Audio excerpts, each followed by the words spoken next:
ಇಲ್ಲ ಸ್ವಾಮಿ, ಯಡಿಯೂರಪ್ಪರೇ, ನಮ್ಮ ರಾಜ್ಯದಲ್ಲಿ ಮೈತ್ರಿ ಸರ್ಕಾರ ಇದೆ. ಕೇಂದ್ರದಲ್ಲಿ ಕುಮಾರಸ್ವಾಮಿ ಅವರು ಮಂತ್ರಿಯಾಗಿದ್ದಾರೆ. ರಾಜ್ಯದಲ್ಲಿ ನಿಮ್ಮ ಮಗ ರಾಜ್ಯಾಧ್ಯಕ್ಷ ಆಗಿದ್ದಾರೆ.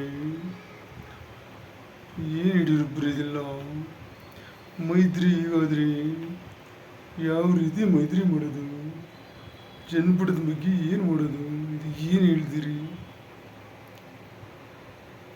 ಯಾವುದೇ ಕಾರಣಕ್ಕೂ ಈ ಮೈತ್ರಿ ಮುಂದುವರಿಬೇಕು ಗೌಡ್ರೆ. ಯಾವುದೇ ಕಾರಣಕ್ಕೂ ನಾ ತಮಗೆ ಹೇಳಿದಿಷ್ಟು ಸ್ವಾಮಿ, ಬೆಸ್ಟ್ ಕಾಂಗ್ರೆಸ್ ಸರ್ಕಾರ ಹತ್ತೊಲಿಬೇಕಾದ್ರೆ JDS BJP ಒಂದಾಗಿರ್ಬೇಕು ಸ್ವಾಮಿ. ಇದಕ್ಕೆ ನಿಮ್ಮ ಆಶೀರ್ವಾದ ಬೇಕು ಗೌಡ್ರೆ. ನೀವೇನು ಹೇಳಿದ್ರು ನಮ್ದು ಓಕೆ ಸ್ವಾಮಿ, ನಮಗೇನು ತೊಂದರೆ ಇಲ್ಲ ಗೌಡ್ರೆ. ದೋಸ್ತಿ ಸರ್ಕಾರ ಉಳಿಬೇಕು, ಈ ಸರ್ಕಾರ ಹೋಗಬೇಕು. ಇದು ನನ್ನ ಒಪ್ಪಣೆ, ಇದು ನನ್ನ ಕೋರಿಕೆ ಗೌಡ್ರೆ. ತಾವೇನು ಹೇಳ್ತೀರಿ?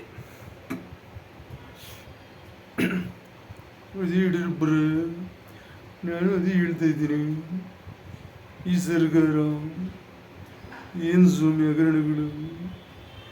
ಇದಕ್ಕೆ ಕುಮಾರಸ್ವಾಮಿ, ವಿಜಯೇಂದ್ರ ಇಬ್ಬರು ಕೂತು ಏನಾದರೂ ಒಂದು ಪರಿಹಾರವನ್ನು ಮಾಡ್ಕೊಬೇಕು.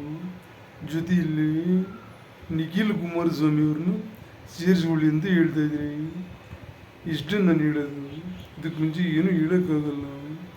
ಮುಂದೆ ನೋಡೋಣ, ಬನ್ನಿ, ಆಮೇಲೆ ಮಾತಾಡೋಣ.